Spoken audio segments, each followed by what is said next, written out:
L'élection présidentielle en Côte d'Ivoire est prévue pour le 31 octobre 2020. Mais à quelques jours du scrutin, le pays est sous tension. Il fait face à des troubles dus aux manifestations de protestation contre le troisième mandat d'Alassane Ouattara, président sortant. Un troisième mandat qualifié d'anticonstitutionnel. Des violences ont lieu dans plusieurs villes et communes de la Côte d'Ivoire, faisant de nombreuses victimes. L'on dénombre déjà d'énormes dégâts matériels, mais aussi une cinquantaine de morts.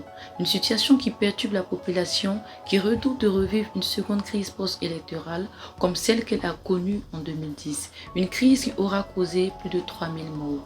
Pris entre peur et angoisse, des Ivoiriens se sont exprimés sur ces actes de violence en cours au micro du rapporteur.net.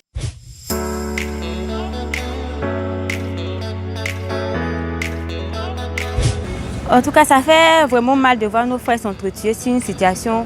C'est juste des élections. Donc... Ces événements-là sont très négatifs pour nous, surtout jeunes étudiants. On ne peut pas aller à l'école, on ne peut pas réaliser ce qu'on veut. Alors ces violences-là sont vraiment à bannir. Je pense que ces violences-là sont vraiment inutiles et ça ne sert à rien. Nous sommes inquiets et nous appelons, c'est l'occasion pour nous d'appeler les uns et les autres à la retenue, à faire attention pour ne pas que ce que nous avons vécu en 2010 se répète en 2020. Je suis désolée de ce qui se passe. Je trouve ça vraiment dommage. Ça, c'est mon avis, c'est mon sentiment. Et je trouve qu'on n'a pas besoin de vivre une telle situation. On voit que le système politique est un peu chaotique parce qu'on a l'impression que les jeunes même s'adonnent à des mouvements qu'ils ne connaissent même pas. Parce que ces mêmes politiciens pour qui ils se battent là, ces politiciens à cause s'appellent. C'est un manque vraiment de conscience, quoi. C'est écœurant. Voilà, parce qu'après 10 ans de crise, on constate que c'est les mêmes erreurs qui se reproduisent. Alors qu'il y a un dicton qui dit que les mêmes causes produisent toujours les mêmes effets.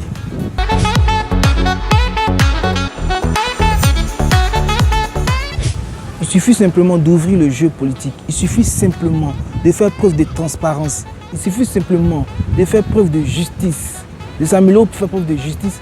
Et on verra que les choses vont aller aussi facilement. Pour éviter ce genre de conflit, j'aimerais qu'on fasse asseoir la jeunesse pour que nous tous on puisse discuter autour d'une table ronde pour trouver certaines solutions. S'asseoir, discuter et puis bon, la solution c'est ça. Qu'ils puissent dialoguer, je pense que c'est le dialogue. Le dialogue, l'entente, voilà, ils doivent s'asseoir comme des grands pour prendre des décisions, de grandes décisions pour la nation. Je proposerais que l'accent soit mis sur l'éducation en Côte d'Ivoire. Parce qu'un ancien assistant d'un empereur chinois a pu dire qu'on n'a pas besoin d'acheter des armes pour faire la guerre. Mais il suffit de porter atteinte à l'éducation, au système éducatif d'un État pour créer des conditions favorables à une guerre. Ma proposition, ne pas se laisser manipuler et puis développer l'amour du prochain. Le prochain qui n'est pas forcément mon national, mais mon prochain, mon voisin, mon ami, celui avec qui je travaille. Comme solution, je crois que les jeunes doivent prendre conscience. La vie politique, ce n'est pas la violence, ce sont des idées. Je crois qu'on doit ensemble penser au développement du pays et non pour détruire la Côte d'Ivoire. Je vous remercie. Les Ivoiriens pourront-ils éviter le chaos qu'a connu la Côte d'Ivoire en 2010? On le saura au soir du 31 octobre 2020.